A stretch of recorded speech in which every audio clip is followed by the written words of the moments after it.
So this is the repair that we're going to be looking at on this Volkswagen Caddy van today. So as you can see, it's got a little knock on the arch here. It's got a quite harsh line through it that goes all the way down the side of this quarter panel. It's gone through there and it's created this big dent here. Now on this big dent we've got these two high crowns around the outside that we're going to have to deal with, as well as obviously the main low section in the middle that we're going to need to pull back out, as well as the small low section on that arch. So the first thing that we're going to need to do is to obviously prep up this panel. So I'm just masking off that bumper edge so I don't damage that. And I've got a little die grinder with some flap discs on. They're just 3-inch roll lock flap discs. And these are ideal for cleaning up sections of metalwork for dents when you're going to be using something like your GYS puller, because they're not too harsh. I'm then using a rotary D8 just to polish that up and make sure that I've got a really nice polished surface to get a good earth on. Now something like the manual liner attachment is really good for this front arch repair here. We can just give a few little spots along the actual swage line itself and a few little spots along the low spot, clean up our welding marks, and then just triple check that everything's nice and low and tap down the little high spots that we've just shown up using a straight edge. Then we can take a look at the rear repair. So first I was just going through that repair where that straight line was through it, because obviously that's where a lot of the main impact has gone.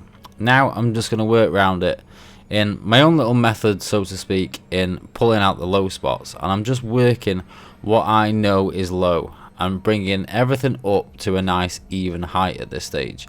I keep feeling it all the way through, just trying to gauge where the low sections are and just giving it a nice light pull. You don't want to be getting carried away.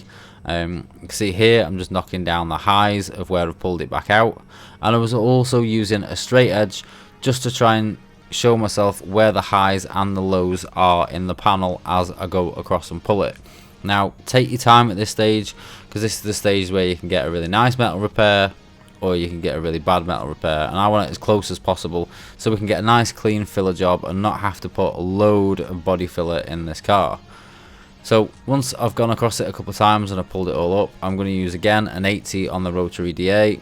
I'm just going to give everything a nice smooth out, make sure everything's nice and level. And as you can see, at this stage we've got a nice clean repair to that metal. There's no massive low spots in this whatsoever. Everything's been brought up pretty nice, pretty neat, pretty clean. And compared to that first picture up there in your top left, this is now already 1,000 times better than it was when it came in the door that morning. Now you could keep going if you really wanted to and really finesse this so it's almost up to a metal finish, but with the shapes and everything, we've got all the shape back, everything's back where it needs to be. There's no real low spots there, so we're only going to put a very small amount of filler in this repair. So I'm quite happy that we can start the repair process and the filling process like that. So what I'm going to do first is I'm just using a rigid acrylic block just to feather out the edges around the repair, and then I'm going to use a soft sponge, and for this I'm using a 180 soft sponge around the rest of the area on this corner, just to make sure everything is well keyed up before we start applying the body filler, and also make sure that that section is keyed up ready for primer. Now for body filler we've got U-Pol Fantastic at the moment, which, gotta be honest, isn't all that fantastic. I think the new U-Pol premium fillers that they've brought out are absolutely outstanding, but unfortunately this is all we had in at the shop at the time. Now the only bonus to this is it is quite a smooth spreading filler, and we don't need to put an absolute ton of filler in this, although I'm putting what looks like quite a bit on. Obviously I'd say around about probably about 60-70% of this at least is going to come back off when we do the initial sand on this, and then we're going to switch straight over after we've put this filler on and get straight into using a finishing filler, because the shape is pretty much there in metal already. So we're just using this to blend the repair in and make sure that this corner is perfectly flat and make it look like we've never been there. And this car again is one of our subscribers' cars, so I'm sure you can vouch in the video that this was an absolutely seamless and a repair that you could not tell that we'd been there once we'd done it.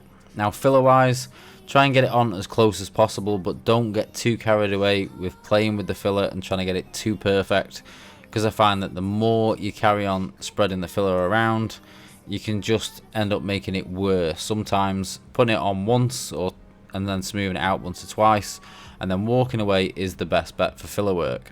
Now, in a body shop environment, for us, obviously the amount of time you spend on a job is key. So the GYS system saves us an absolute ton of time.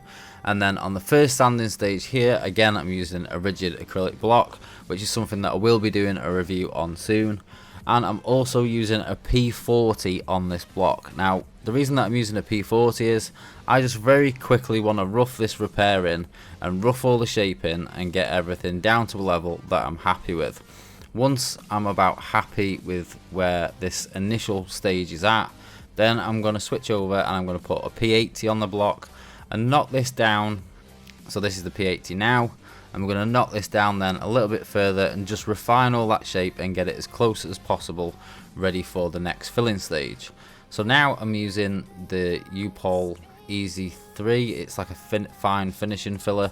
It's quite nice actually, it blocks really well and it's quite nice to work and spread and work with. Once that's dry, I'm then going to come back in with a P80 and a rigid block again, and take your time, feel your way through your repair. You don't want to take too much out and have to refill all this again. So I'm doing it stage by stage, working all this shape in, and like this rigid block really does help with a real, you know, like sort of like perfectly flat corner like this. There's a lot of shapes going on, so here you can see me using a semi-rigid block, which is ideal for some of the shapes like this arch shape that we're going to be cutting into shortly. It really does help you get those shapes and all these swage lines and all these details back into a panel like this. Once we've got the flat face done on the arch, I'll just use the arch tool just to mock up where that swage line is, and again come in with that rigid block and then the semi-rigid block to work in this repair. And again, I'm taking my time. I've got a P80. This particular filler comes off really nice with an 80, so I can work my way down nice and slow and take my time to make sure that shape and the swage lines and everything is back where I want it. Now this bottom shape swage line here is a little bit awkward, so I'm just using a piece of tape to mock up the line, which will give me a line to cut into. And I've got two little areas that needed a touch more of the finishing filler, so I'll just apply a little bit more in those last areas. And now I'm on my very final last sand. So here I'm still using an 80. I'm just going to cut this back. I'm just going to refine these shapes to around about 90-95% of where I want them.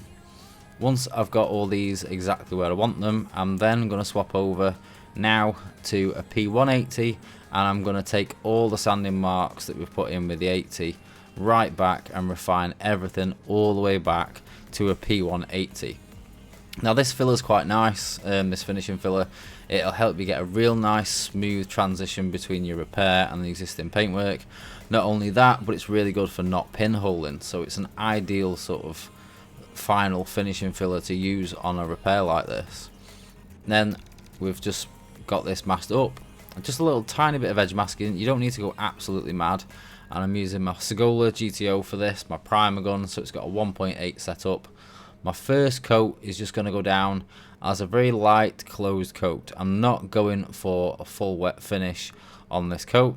I'll leave this coat then around about 10-15 minutes, let that filler soak everything up, let it go nice and matte and dry before I then come in with 2 to 3 coats of real wet high build finish that then we can use to block this repair down with. It'll give us that last little tiny little bit of build to smooth everything out, refine all these edges and all these shapes, so that when we come to paint this car we can get an absolutely perfectly flat and perfect arch lines and swage lines, and also that line across the bottom, which is quite an awkward line to cut back in. A corner like this has got a lot of shapes going on. Now before I unmask this, I dust this corner over with a little bit of satin black just to give me a little bit of guide coat, and I'm using a P320 on this semi-rigid velcro backed block.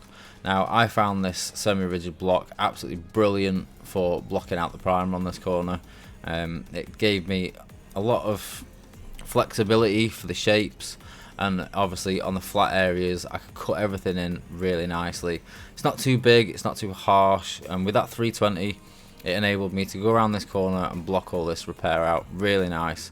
And you can see as I'm going around We haven't got any low spots.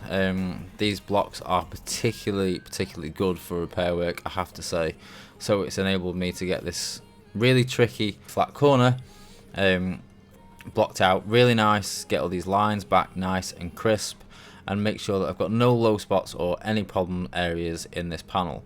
And I'd have to say, once I'd done this repair, I was very impressed with just how nice this repair came out. I've done a few repairs on these caddies on corners like this, and they are not the easiest to do at all.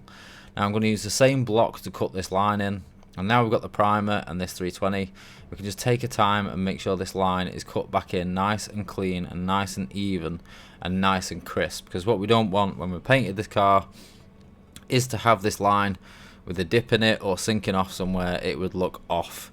Once obviously the silver's over there and then we've got the gloss of the clear on it, it would show up really obviously where that has been repaired if there was a dip or a problem area in it. I'm then going to use just some water, not soap and water. I've got one of the Merca softback sanding sponges. I'm using a P600 here, and I'm just going over this corner wet just to refine those 320 scratches back down to 600 scratches, which will leave me with a nice clean finish, especially for taking silver on a panel like this.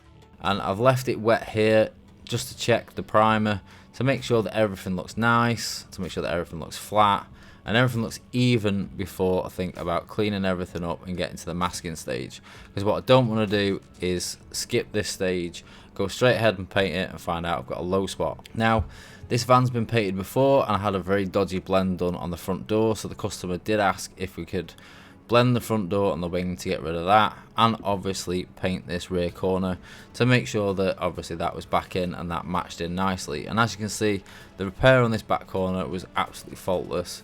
We blended the front door and the wing together, so that looked really nice when it was done, and the customer was really happy with this job in the end. And for me, that's all that matters, that our customers are happy with the work that we put out, and obviously that we always put out our best. And part of that for me is obviously improving our tooling all the time, so we have got some videos coming up including the rigid and semi-flexible blocks that we've used in this video and a few other things. So I hope you've enjoyed this video, guys. Don't forget, if you like the video, subscribe, and I will see you guys again soon for the next one.